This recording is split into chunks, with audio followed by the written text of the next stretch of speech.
Hi friends, అందరికీ నమస్కారం. Friends, ఇప్పుడైందిన వద్ద మొదటిసారి ఆర్జీవీకి కోర్టు ఊహించని షాక్ అయితే ఇచ్చింది. సంచలన తీర్పు వెల్లడించింది. వివరాలు వీడియోలో తెలుసుకుందాం. వీడియో స్కిప్ చేయకుండా పూర్తిగా చూడండి. అప్పుడే కంప్లీట్ ఇన్ఫర్మేషన్ అయితే అర్థమవుతుంది. అలాగే ఇంకెవరైనా మన ఛానల్ సబ్స్క్రైబ్ చేసుకోకపోతే వెంటనే సబ్స్క్రైబ్ చేసుకోండి. లేటెస్ట్ అప్డేట్స్ అన్ని కూడా ఎప్పటికప్పుడు మన ఛానల్ ద్వారా మీకు తెలియచేయడం జరుగుతుంది. అలాగే వీడియో లైక్ చేస్తే మరింత మందికి సమాచారం రీచ్ అవుతుంది. ఇంక వివరాల్లోకి వెళ్ళిపోదాం.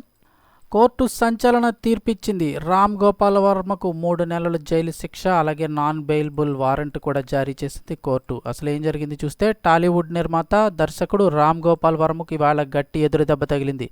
చెక్ బౌన్స్ కేసులో కోర్టుకు హాజరు కాకుండా తప్పించుకొని తిరుగుతున్న ఆయనకు ఇవాళ షాక్ ఎదురైంది.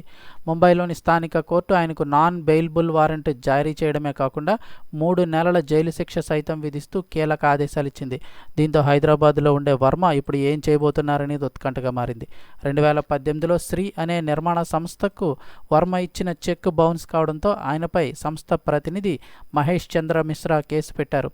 దీనిపై ముంబైలోని అంధేరి మెజిస్ట్రేట్ కోర్టు ఆయనకు 2022లో 5,000 పూచీకత్తుతో బెయిల్ కూడా ఇచ్చింది. కానీ ఆ తర్వాత కోర్టు విచారణకు అసలు హాజరు కాకుండా ఉండిపోయిన వర్మకు పలుసార్లు సమన్లు పంపినా స్పందించలేదు. దీంతో కోర్టు ఇవాళ చెక్ బౌన్స్ కేసులో వర్మపై నాన్ బెయిలబుల్ వారెంట్ జారీ చేయడమే కాకుండా 3 నెలల జైలు శిక్షను కూడా విధిస్తూ తీర్పిచ్చింది. అలాగే పిటిషనర్ వర్మకు 3,72,000 రూపాయల నష్టపరిహారం కూడా చెల్లించాలని తీర్పునైతే ఇచ్చింది.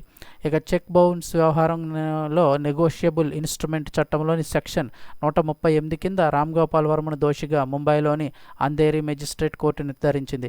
మరోవైపు వర్మ ఆర్థికంగా చితికిపోయాడని, ముఖ్యంగా కోవిడ్ తర్వాత ఆయన ఆర్థిక పరిస్థితి అంతంత మాత్రంగా ఉందని తెలుస్తోంది. ఈ మేరకు హైదరాబాద్లోని తన ఆఫీసును సైతం వర్మ అమ్ముకున్నారంటున్నారు. తాజాగా తన ఆర్థిక పరిస్థితితో పాటు తాను ఎంచుకున్న సినిమాలపై కూడా వర్మ కీలక వ్యాఖ్యలు చేశారు. గతంలో తాను తీసిన గొప్ప సినిమాలను చూసిన ఆయన ఈ వ్యాఖ్యలు చేయడం జరిగింది.